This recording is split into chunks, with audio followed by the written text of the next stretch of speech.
Welcome to Sovereignty in Action. I'm your host, Ian Record. I'm honored to be joined today by Christopher Muñoz, who is a citizen of Ysleta del Sur Pueblo in Texas. He currently serves as Director of Human Resources for Tigua Inc., the Economic Development Corporation of the Pueblo, and is, as we'll discuss, a personal testament to the success of the Pueblo's approach to workforce development.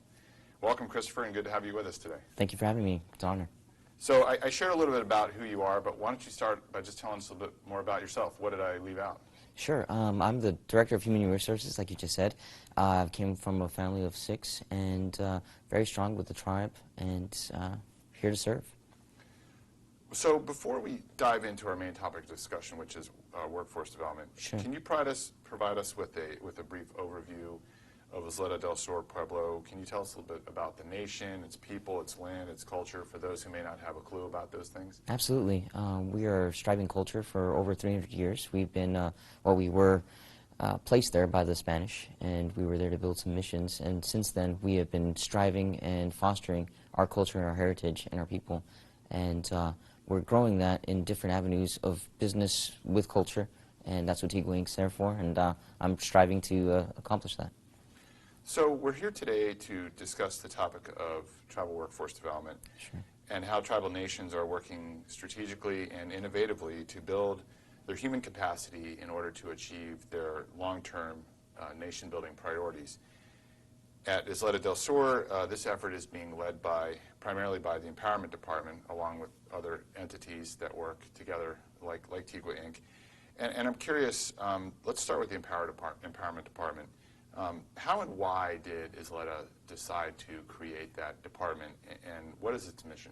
Its mission is to foster the people and to really start a goal-setting mentality of business and working and empowering themselves with it'd be education, certifications, training, a job, and it's going to be a rippling effect that goes throughout the tribe and keeps within the tribe to say that, you could strive and survive and do a lot more for your tribe while doing a lot for your family. And it started in 2007, but really it started years and years prior to that. My mother, for instance, was an admin. She was an HR clerk a long time ago in the 80s for the Pueblo, and that was way before the empowerment program, quote-unquote, existed. The empowerment program really got started by funding of the Bureau of Indian Affairs, so on and so forth, and other funding avenues in 2007.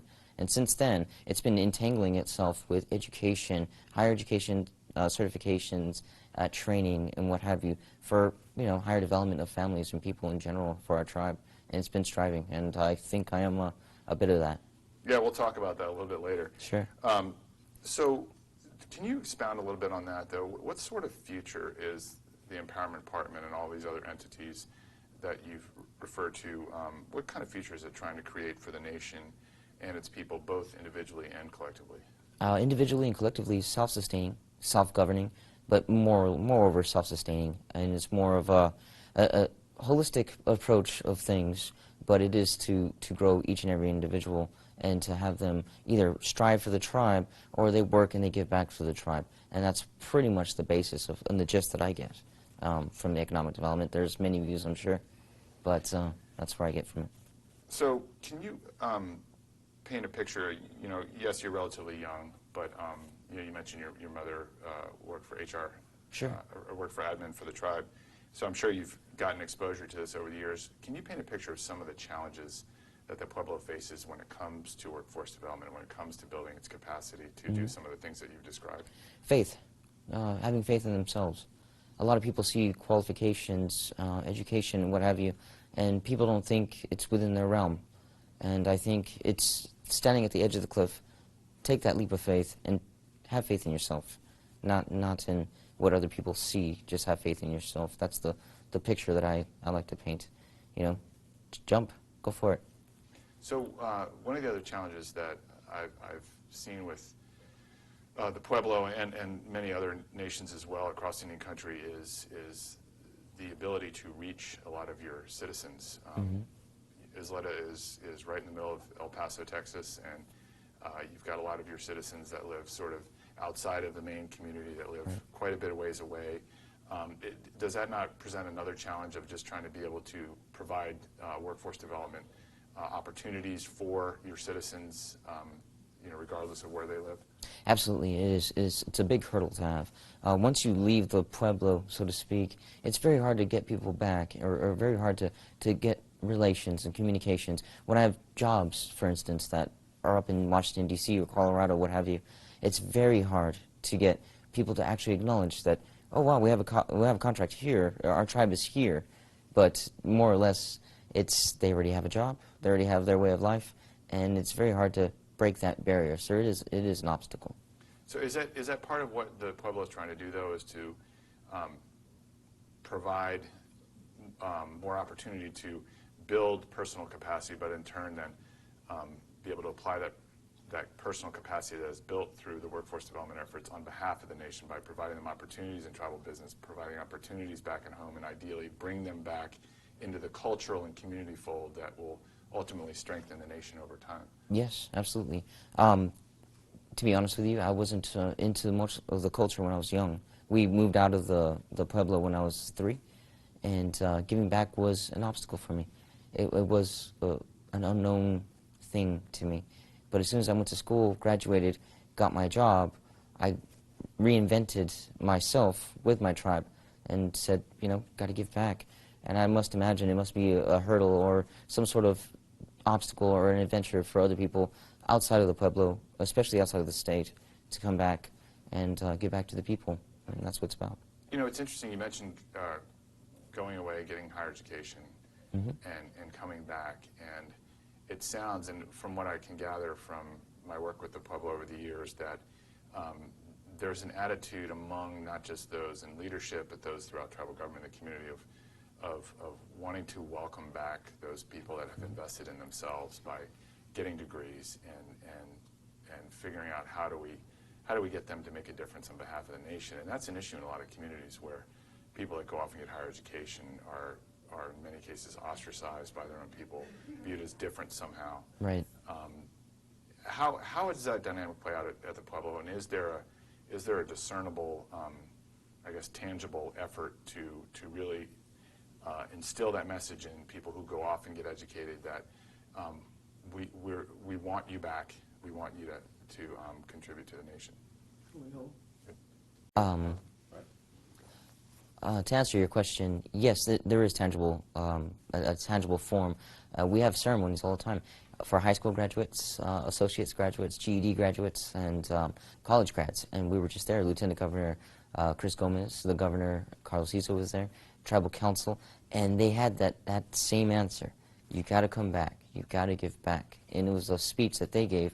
I later gave 10 minutes, later on. I gave a speech and saying, you must come back to your tribe in one form or another. There was a very, very, prodigal person. It was a 22-year-old graduate. She graduated from college already with a master's degree, and she wanted to go get her doctorate. She wants to be a doctor, and she wants to come back for the Pueblo and be a doctor for the Pueblo. And I thought that's an amazing thing. One, to graduate so soon and be embraced the way that we're embracing these people, and we're showing them that the younger ones that there is a way, there is a path. It might not be that path, but it might be another path for yourself. And give back to the Pueblo if you can. And she was dead accurate on that. And so I think that the leap that you're talking about, not necessarily the leap of faith, but the leap between rhetoric and tribal leaders saying we value education and actually putting their money where their mouth is, so to speak, and saying, when you go and get that degree that we that you get with our help, we give you a scholarship or whatever, you come back and we're actually going to provide an opportunity for you. And that's where, unfortunately, there's a disconnect in a lot of tribes. And is that your personal experience as well, where they said, you went and got your degree and they said, we value what you've done, we think you can contribute, we're going to bring you back into the fold and have you contribute to the nation? Chris Gomez did that. He called me up. I graduated in December of 2010, and he called me up in January of 2011 saying if I'm interested in take a look at our new corporation, or it's fairly new. And I did. I interviewed, I got the job, and I've been working there ever since. And I felt this sense of I need to do this, a sense of, not a justification, but a sense of longing to do what I need to do for my tribe. A lot of people say, man, you put in a lot of hours, you do a lot of work, but it's all for the better good. It's all for my tribe, it's for my people, my elders and the children. And the in-between ones, they could work for it, but that's what we do. And right now, to answer your question a little bit further, I'm writing a grant or proposal to our CEO and the board of directors. I already got it passed through the chair of education, which is myself, and the committee, to go ahead and make a grant process for our tribal people.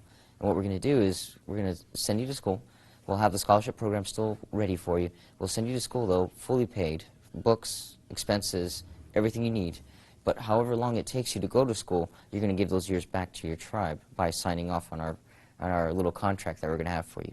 But it takes you 4 or 5 years to get that accounting degree or what have you. You're going to give 4 or 5 years back to your tribe, fully paid for, so you're debt-free, and we'll have an internship the whole way of your education. So you get to know the business, feel the business, taste it, know what it's about, and when you graduate, you're up and running. That's a fantastic approach, and I know that's an approach more and more of the tribes are taking. Does that not present a challenge, though, of, ideally this program works really well that you're talking about. It takes root, and you're making this offer to a large number of your own people who are taking you up on that offer. The challenge then becomes, though, making sure that you have opportunities for all of them, and that you're growing to keep pace with that demand that you're basically creating for opportunity, right? Right, and it will be. I will foresee that as being an obstacle, which is a good one to have. But you have to go through a very, very, very meticulous GPA, your board interview, your CEO interview, and the top 3 make it. And that's how pretty much I'm going to kind of cut that of being an overloaded budget, so to speak. So it's going to be very selective, and it's going to be based upon the people who are most serious about the challenge. Correct. And we'll still have the scholarship program that the Pueblo already has in place, so no one really loses out on anything. It's more of a, can I reach that level? Can I get to that last 3 spot? So let's talk a little bit more about the empowerment department. A hallmark of the department's work is what's known as the wraparound approach. Mm-hmm. You mentioned the word holistic earlier, which I think plays into that. But how is that approach serving Pueblo citizens, and can you explain how it works and how it differs from the way things were done before? Sure. Back in the 80s when I was younger and my mother was there, the sources and the outsources of things that the Pueblo could provide was very far and few between, very scattered. And in that scatteredness, I think within the wisdom of our tribe and our people, they brought it all together. And they made the empowerment program a one-stop kind of thing. You want an education, go to the empowerment. You want training, go to empowerment. You want to have your kids learning the language, go to empowerment. And if you want to get out of whatever you're doing, and try something new, go to empowerment. There's actually the libraries there. Chris Gomez ran a perfect training program and started up a school that was there, and I could see it all coming together now. It was a scatterbrain approach back when I was a younger person. Sorry to those folks that were back then, working their way through the ranks, but in their wisdom, they brought it all together. So, doesn't that also provide, obviously, I would imagine there's a couple things that benefit the Pueblo in taking that approach. One is it allows the tribe to streamline all of its efforts, to make sure that it's being efficient, that it's eliminating redundancies, because by bringing those different programs together, it can see, okay, where's there overlap where there doesn't need to be, for instance.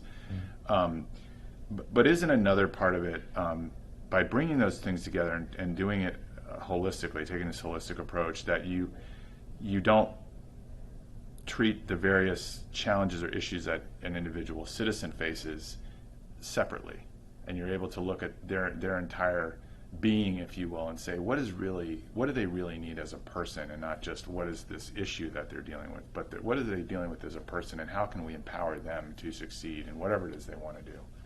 Sure. Yes, that's all I can say. Holistic approach is definitely the individual approach with our tribe, with every single person, and it's not about the family effect, but it's within that person, and they do talk to you. They do get into that deep dive of knowing where you want to go, who you are, what you want to be, and how to get you there.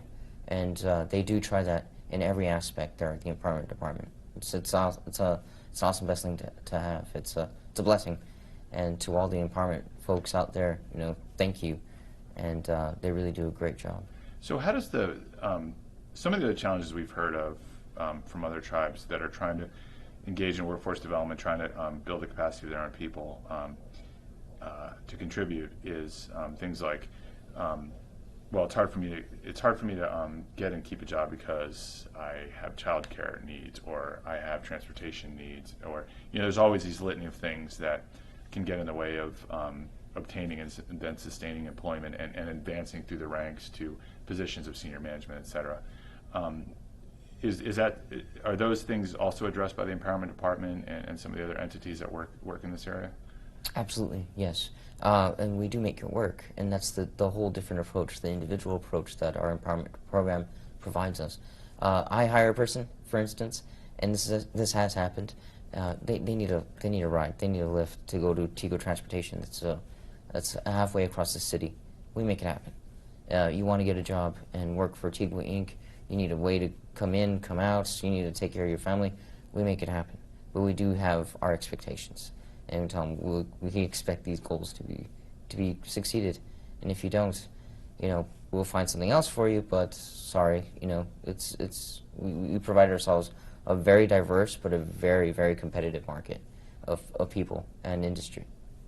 So it sounds to me like in everything that you guys do and the rules that you set out and the messages that you send to new employees, prospective employees, these younger people that might be going through this scholarship program that you're talking about creating, that it's very much centered around a message of accountability, that just because you've jumped through some of the hoops we need you to jump through, you're not entitled necessarily to anything for the rest of your career.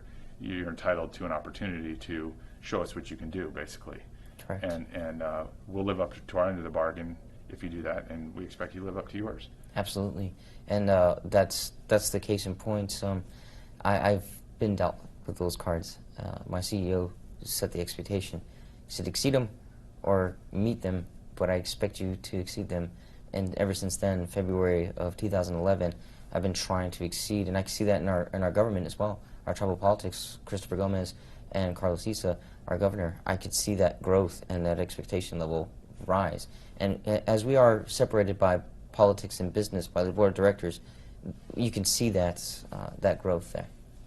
Before we move off the Empowerment Department and what some of the other entities that are underneath that are doing, and obviously its relationship with Tigua Inc. we'll get into, but I've heard this term thrown around about how workforce development is viewed. Mm-hmm. And it's a term known as culture of advancement, and I think you're living proof of that.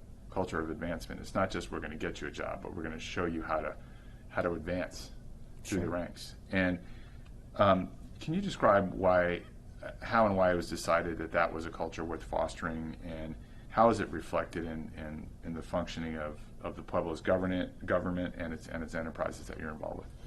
Absolutely, it is a very, very, very nice thing to foster and cultivate and let grow.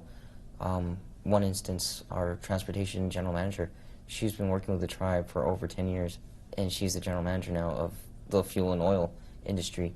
And she started from the WIA program, and she started as an accountant, and she is now a general manager, or what you would call a president of a company, and she knows fuel and oil inside and out, and she runs that business. It's a very lucrative, awesome business, and she's a tribal elder as well.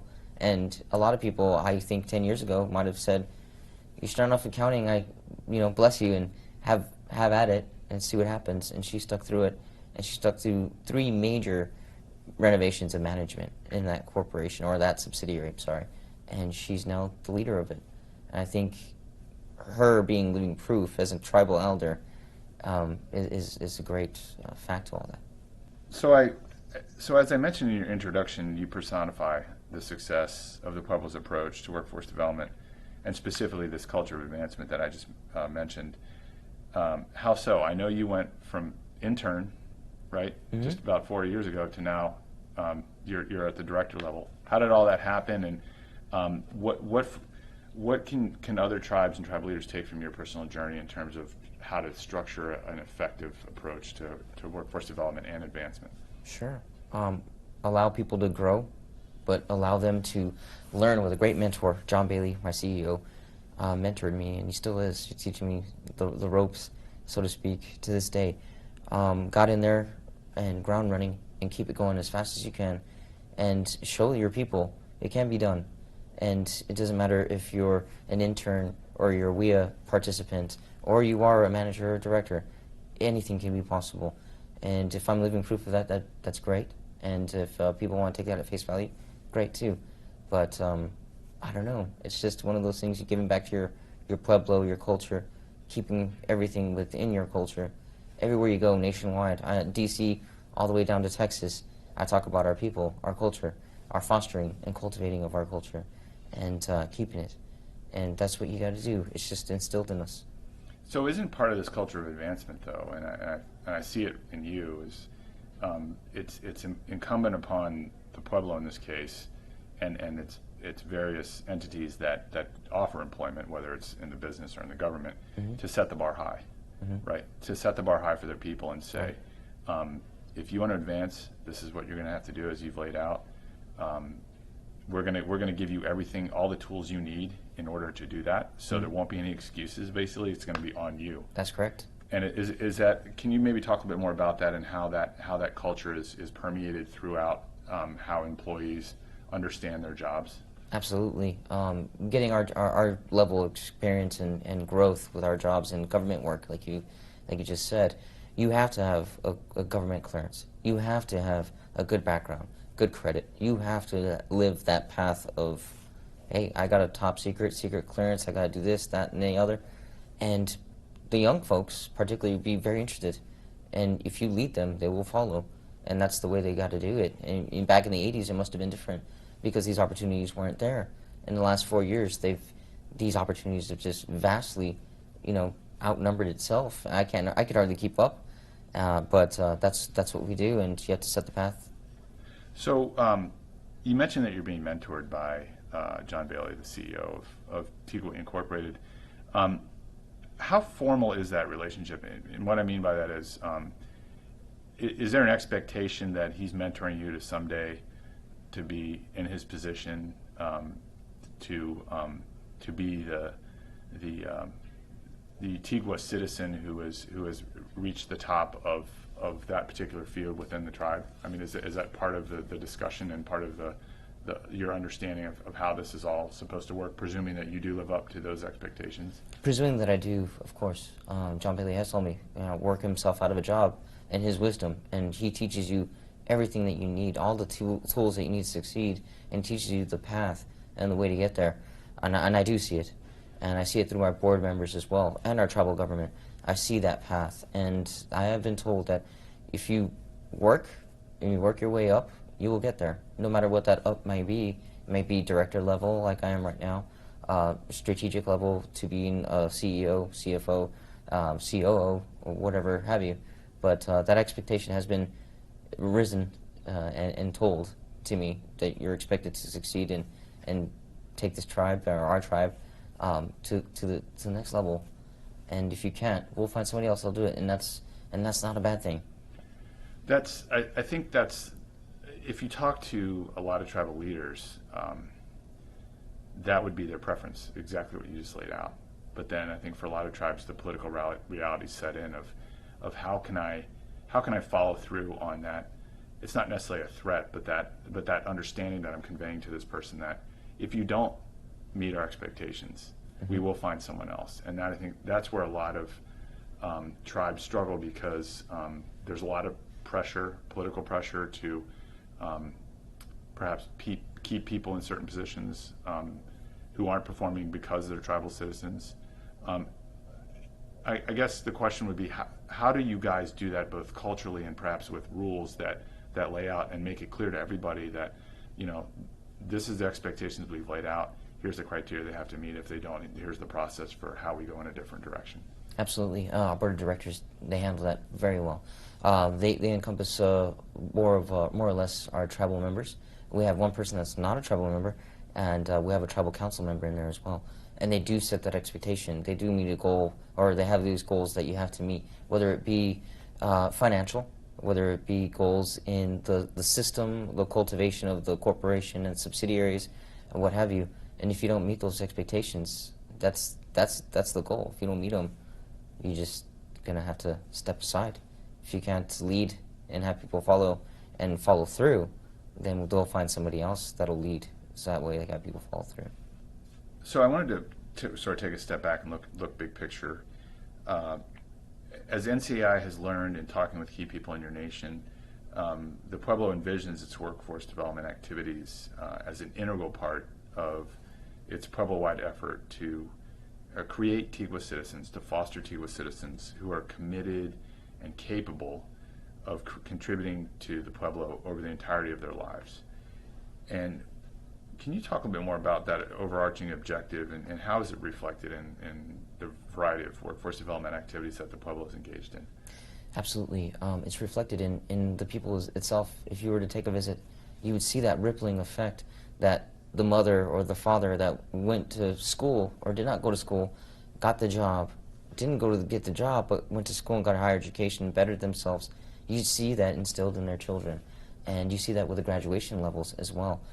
We had our doubled amount of graduations this year than I've seen in the past 3 years I've been involved with higher ed.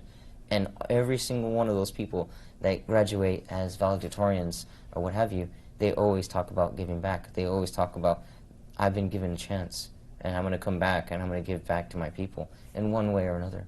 You know, they could be a doctor, or they could be a businessman, and they're going to give back one way or another.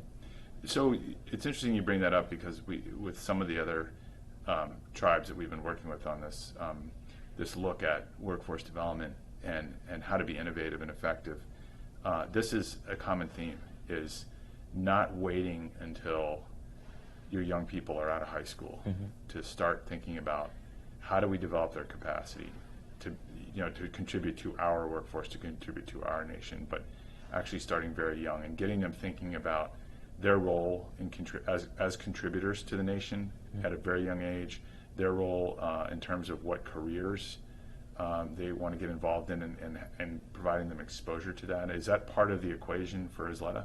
It is. It is. We have summer youth programs, and I have an intern right now that's at my office, in the HR office, with my two assistants, my HR generalist and my HR clerk, learning the ropes. And she's only 15 years old, but they get the chance to go into real business. You know, you're going to have to dress business savvy. You're going to have that mindset of being professional all the time. And these are your expectations, and you lead by example. And they see that. And that's throughout the whole Pueblo, not just Tigua Inc. They have these summer youth interns starting out at the admin at the Ysleta del Sur Pueblo, and so on and so forth. And they strive. They always look back. I had a 17-year-old that was with me last year. He graduated valedictorian, and he graduated with a football scholarship. And I told him, you're going to take that football scholarship. You go out of town, because that's where they're going to give you a full ride to school. But you're going to come back. And he said, yeah, that's exactly what I'm going to do. In 4 years, I'll be back. We'll be doing something. He's learning accounting now. So he's hopefully going to be a director of finance or a senior accountant here for Tigua Inc. in the near future. So it's interesting you talk about kids getting that kind of exposure, real exposure. Yes.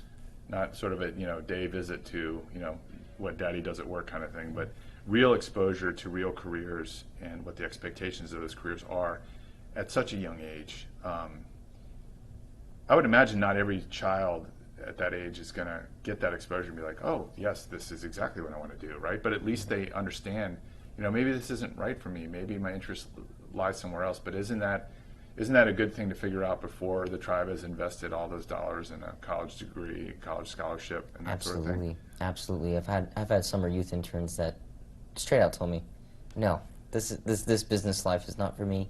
I want to become an architect. I want to be an engineer. But I tell them that's the path to success. That's great. You figured it out young. You figured out this side of the business or this side of the life is not for me. I'd rather go in a different direction. And we help them. And I tell them, since I'm the chair of education, here's the application for the scholarship. Please fill it out, and please come back, because I'm going to hunt you down. And I'm going to go get you, and then I'll make sure you go to that school, and I'll make sure you get in that path. I'm doing that right now with one applicant at the smoke shop, actually two. One wants to be in the fuel business, so we're transferring him over. And I told him, you're going back to school. And he's got that path set for him. Another young lady at the smoke shop, she wants to be a welder. And I told him, wow, it's a different approach to everything. Being a welder, sure, let's do it. Let's get you in the application process and get you certified. And people understand that, and I love that about our tribe, is they understand that there's more out there, whether it's in the tribe or out the tribe. But we got to start by giving back to the tribe, and it's a good asset to have. So, you direct the human resources function at Tigua Inc., as we've discussed, and Tigua Inc. is essentially the business arm of the Pueblo. And I'm curious, how does Tigua Inc. work in concert with the governmental arm of the Pueblo to ensure that the workforce development efforts of the Pueblo are aligned, are working in unison to achieve these overarching objectives that we've talked about? Sure. Us being the business arm, we do have a clear understanding with our tribal politics that although we are leaders, we are buffered by a board of directors, and we do have that expectation of having a tribal workforce. That's doubled, actually. We have 233 employees, and 44% of that are tribal. And we have programs instilled for the internship using the WIA process, using that side of the government process to bring in people and have them grow. But we do make that very loud and clear that politics are on one side of the arm and the business on the other, and the board of directors are buffering that. But in between that are the expectations. Look, we don't want to have a 1%, tribal rate of employment for our companies. We want them risen, and that's my duty to follow up and reach. It's very hard, but we do that. We strive for that all the time. And I would imagine there needs to be these clear lines of communication, though, so that you can express to the governmental arm, whether it be the leadership and or the Department of Education or the Empowerment Department, to say, for instance, here's the businesses that we're getting into, or the ones that we're trying to grow. Here's the what we see is what we're going to need in terms of skilled capacity and expertise, and conveying that to them so they know what sort of careers they should be educating their young people about, that there's going to be opportunities for with the Pueblo down the road. Yeah, we have tribal council updates, and what we do is we have our quick, our screenshots of this is where we were, this is where we are right now, and this is the future. And council gets their time to have voice to us to say, we really see your future going X than Y, and why don't we have as much, tribal members employed, and so on and so forth. And we do have that time where we can have our talk and talk about what the expectations are, what the overarching branch of the business is supposed to be doing and conveying to our people. So following up on that, several folks that we've spoken with at the Pueblo attribute the effectiveness of your workforce development approach in part to the healthy relationship between the political leaders of the Pueblo and folks like you who are charged with developing the Pueblo's human capacity. Why does that relationship work so well? I know you mentioned that there is this regular structure of communication, if you will, where you're doing this reporting and you're getting this feedback and you're getting this direction. How critical is that for you to know that the leadership is informed about what you're doing, and that they're giving you direction, and you feel like you have a firm foundation upon which to act? Sure. We feel that with our Pueblo juntas, and we have our meetings with our people. One can't lead people without people behind them. So to keep them informed is our number one goal, and it's part of our holistic approach. The governor can call me and say, come into my office because I feel or I see something not right here. But we come to an understanding, a collective understanding of what we're doing and how we're doing things. And we do that with our people. We do that with our meetings, and we do that with our open door approach. Come into our offices. If you want to talk to us, and we'll let you know what we're going and what direction we're going in. And everyone sort of gets that clear path. And right now we're looking at Tigua Inc. to have its first convention, a tribal convention that's going to honor and host our other neighbors from government contracting aspects and companies to come into our place. And we're going to host you guys, and you guys will have your tables, and you get to talk about what you're doing, because we're going to talk to our people about what Tigua Inc.'s doing in subsidiaries. Oh, and by the way, all the general managers are right there on the tables, here to talk to you. And that's the approach we're taking. Isn't that part of, ultimately, if all of these efforts you're talking about, whether it's the capacity building component, the economic development component, the ability of the tribe on the governmental side to invest in their young people. All that's going to work if the community is informed and that they feel like they have ownership in the process, right? And that can't happen really without transparency. And it sounds like that's what you guys have come to understand, is that transparency is critical. Giving citizens, average Joe citizens, an opportunity to learn about what's going on, to provide their input is absolutely critical to the long-term sustainability of all these efforts. Absolutely.